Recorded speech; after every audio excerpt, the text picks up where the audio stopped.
రంగారెడ్డి జిల్లా మహేశ్వరం మండలం మైలార్బై తండాలో దారుణ ఘటన చోటు చేసుకుంది. కుటుంబ కలహాలతో భార్యను కొట్టి చంపాడు భర్త సంతోష్. దీంతో మృతురాలి బంధువులు మహేశ్వరం పిఎస్ ఎదుట ఆందోళనకు దిగారు. ఈ ఘటనపై కేసు నమోదు చేయాలని డిమాండ్ చేశారు. నిందితుడు ప్రతిరోజు భార్యను వేధించేవాడని, అదనపు కట్నం కోసం ఇబ్బందులకు గురిచేసేవాడని మృతురాలి బంధువులు ఆరోపించారు.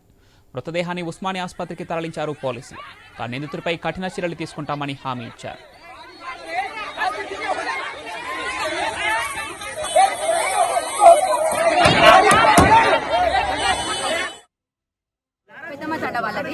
వాళ్ళ అత్త, వాళ్ళ మామ, వాళ్ళ పెద్ద బావ, వాళ్ళ యారాలు, వాళ్ళ ఆడపడుచు వాళ్ళ హస్బెండ్ అందరు కొట్టిరు. ఇప్పుడు రీసెంట్ గా అయింది. ఇప్పటికి మేము పిఎస్ లో కంప్లైంట్స్ ఇచ్చినాయి. ఎన్నో ఉండొచ్చు, కౌంట్ చేసే వేళ్ల మీద కూడా రావు. అన్ని కంప్లైంట్స్ ఉన్నాయి. కందుకూరులో ఇచ్చినాం, ఉమెన్స్ పిఎస్ ఇచ్చినాం, సరూర్ నగర్ ఇచ్చినాం. ఎన్ని ఉన్నాయో అన్నిట్లు ఇచ్చినాం. ఇప్పటి వరకు మాకు న్యాయం జరగలేదు. పాప చచ్చిపోయినా ఇంకా ఆ అమ్మాయి హస్బెండ్ అయితే ఇంకా రాలేదు ఇప్పటి వరకు. ఇక్కడ డాక్టర్ మేము గవర్నమెంట్ హాస్పిటల్కి వెళ్ళి చూపించినాము. చూపిస్తే డాక్టర్ మొత్తం చూసి పల్స్ రేట్ లేదమ్మా, చచ్చిపోయింది అని అన్నారు.